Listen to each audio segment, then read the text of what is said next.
नमस्कार, मैं आश्रुति और आप देख रहे हैं नेक्स्ट 9 न्यूज। आपका बहुत बहुत स्वागत हमारे इस खास प्रोग्राम देश की सच्चाई में। बात करेंगे हरियाणा को लेकर। मतगणना जारी है। मतगणना के अंत तक साफ स्पष्ट होने वाला है कि आखिर हरियाणा में सरकार किसकी बनेगी, हरियाणा में धाक किसकी जमेगी।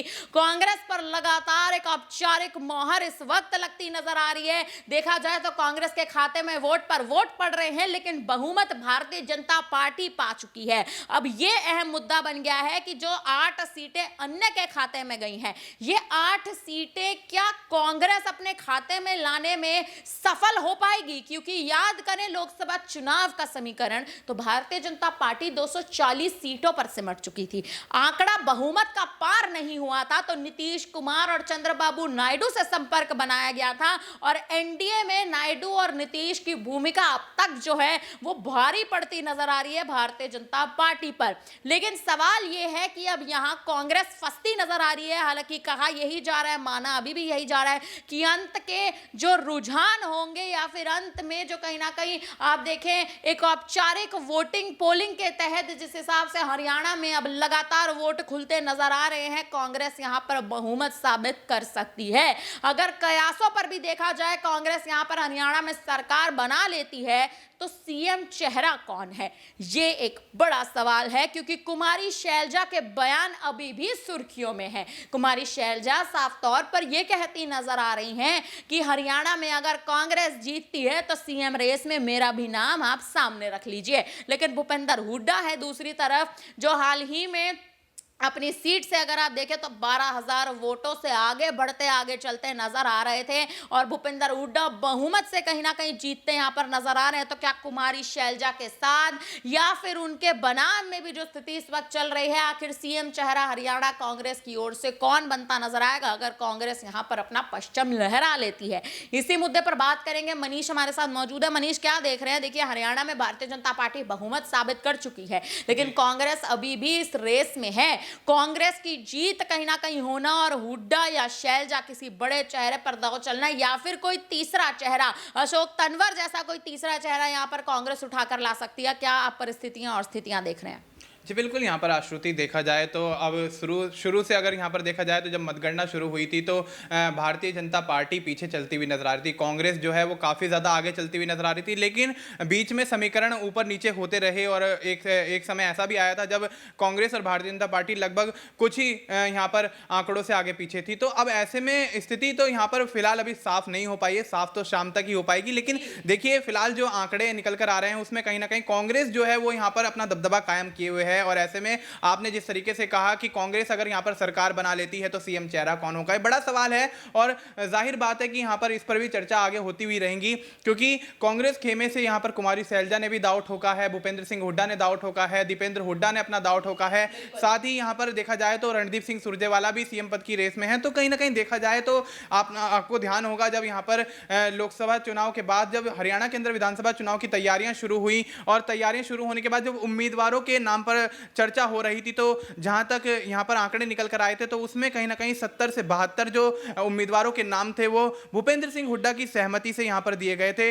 तो मतलब साफ है कि कहीं ना कहीं भूपेंद्र सिंह हुड्डा का दबदबा अभी भी हरियाणा की राजनीति में कायम है, हरियाणा की कांग्रेस में कायम है। तो स्थिति साफ है कि यहां पर अगर कोई सीएम चेहरा होगा तो भूपेंद्र सिंह हुड्डा ही होंगे। लेकिन यहां पर कुमारी शैलजा कुछ बगावती सुर अपनाती हुए नजर आती हैं या सुरजेवाला यहां पर कोई बड़ा बयान देते हुए नजर आ सकते हैं। तो कहीं ना कहीं यहां पर कुछ आंकड़े बदलते हुए जरूर नजर आएंगे। लेकिन फिलहाल अगर देखा जाए तो स्थिति जो है वो कहीं ना कहीं भूपेंद्र सिंह हुड्डा के पक्ष में है, उनका पलड़ा जो भारी है सीएम चेहरे को लेकर। और अगर बात की जाए यहां पर भारतीय जनता पार्टी की, अगर भारतीय जनता पार्टी बहुमत के आंकड़े को छूती हुई नजर आई, बहुमत का आंकड़ा पार करती हुई नजर आई, तो कहीं ना कहीं भारतीय जनता पार्टी से सीएम तो नायब सिंह सैनी ही होंगे। लेकिन अनिल विज जिस तरह से बगावती बयान यहां पर देते हुए नजर आए, लोकसभा चुनाव के दौरान भी कहीं ना कहीं यहां पर मनोहर लाल खट्टर के खिलाफ बयान देते हुए नजर आए। और बात की जाए यहां पर नायब सिंह सैनी जो कि मनोहर लाल खट्टर के बाद मुख्यमंत्री बने सूबे के, उनके खिलाफ बयानबाजी करते हुए नजर आए, बीजेपी से साफ तौर पर बगावत करते हुए नजर आए। तो कहीं ना कहीं उनको शांत कराएगा। शांत कराने के बावजूद भी यहां पर मतदान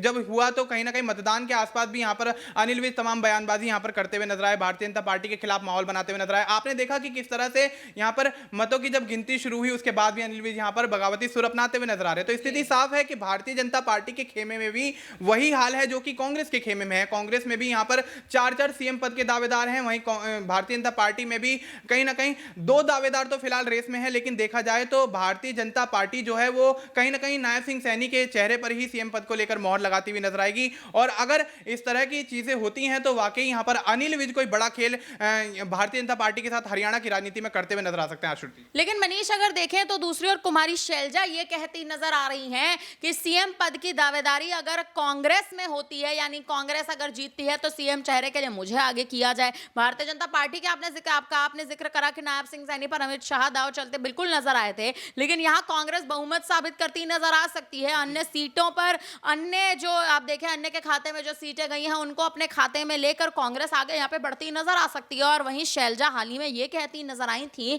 कि किसी दलित चेहरे को इस बार हरियाणा में मुख्यमंत्री बनाया जाए अगर कांग्रेस जीते तो। यहां भारतीय जनता पार्टी जीतती है तो नायब सिंह सैनी का जो चेहरा है वो तो साफ है, लेकिन हरियाणा में कांग्रेस की ओर से अभी भी सीएम चेहरा साफ नहीं है। हुड्डा, शैलजा या कोई बड़ा चेहरा या फिर दलितों को ही साधने के लिए कोई ऐसा चेहरा जो जिस चेहरे पर कुमारी शैलजा औपचारिक मोहर लगाती नजर आए, क्या लगता है आपको?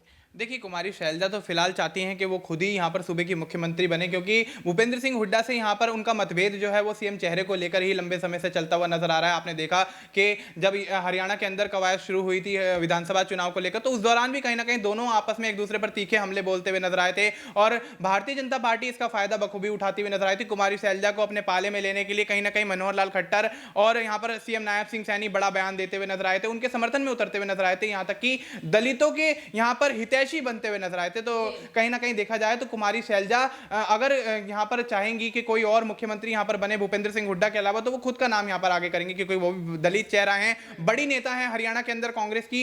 तो कहीं ना कहीं कुमारी शैलजा भी एक रसूख, एक साख यहां पर रखती है हरियाणा की राजनीति में। अगर यहां पर कांग्रेस विचार करती है कि एक महिला चेहरे को या दलित चेहरे को यहां पर उम्मीदवार यहां पर सीएम चेहरा बनाया जाए, तो बेशक कुमारी शैलजा दोनों चीजों में यहां पर सिद्ध होती है। कुमारी शैलजा के नाम पर दोनों चीजों में यहां पर मोहर लगती हुई नजर आती है। और अगर ऐसा होता है तो वाकई भूपेंद्र सिंह हुड्डा कहीं ना कहीं एक मोर्चा खोलते हुए नजर आ सकते हैं कांग्रेस के खिलाफ, क्योंकि भूपेंद्र सिंह हुड्डा ने एक दशक तक यहां पर सूबे की मुख्यमंत्री पद की कमान संभाली है और उसके बाद जब यहां पर बीजेपी की गवर्नमेंट आई तो बीजेपी भी लगभग एक दशक तक यहां पर सत्ता पर काबिज रही। तो अब कहीं ना कहीं एक दशक बाद कांग्रेस चाहती है किसी ना किसी हाल में यहां पर सरकार बने, और सरकार बनती है तो मुख्यमंत्री का चेहरा तो डिसाइड यहां पर आला कमान को ही करना है, क्योंकि भूपेंद्र सिंह हुड्डा, कुमारी शैलजा चाहे कितने भी यहां पर एक दूसरे के खिलाफ बगावती बयान दे लें या एक दूसरे के खिलाफ मोर्चा खोलते हुए नजर आए सीएम चेहरे को लेकर, लेकिन आखिर में उनका बयान यही रहता है कि जो भी फैसला होगा सीएम चेहरे को लेकर वो आला कमान का होगा, यानी कि जो सीनियर लीडर, टॉप के लीडर यहां पर सीएम चेहरे पर मोहर लगाएंगे उसको यहां पर मंजूरी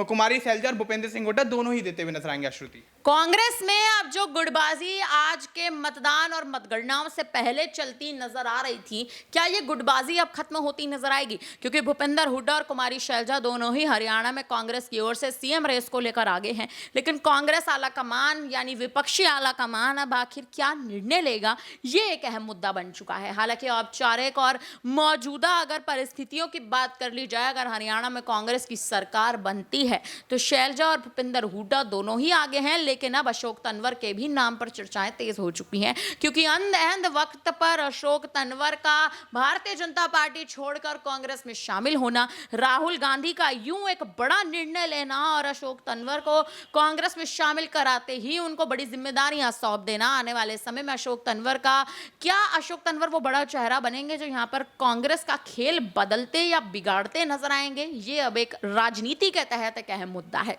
फिलहाल अब ये देखना अहम है कि आज शाम तक परिणाम स्वरूप क्या मुद्दे बदलेंगे, कांग्रेस या बीजेपी, किसका दबदबा बनेगा। फिलहाल अब इस पूरे मामले पर, इस पूरी खबर पर अब आप क्या कहेंगे, आप हमें अपनी राय कमेंट करके जरूर दीजिएगा। हम दोनों को फिलहाल के लिए दीजिए इजाजत, बने रहिए हमारे साथ, देखते रहिए नेक्स्ट 9 न्यूज। धन्यवाद।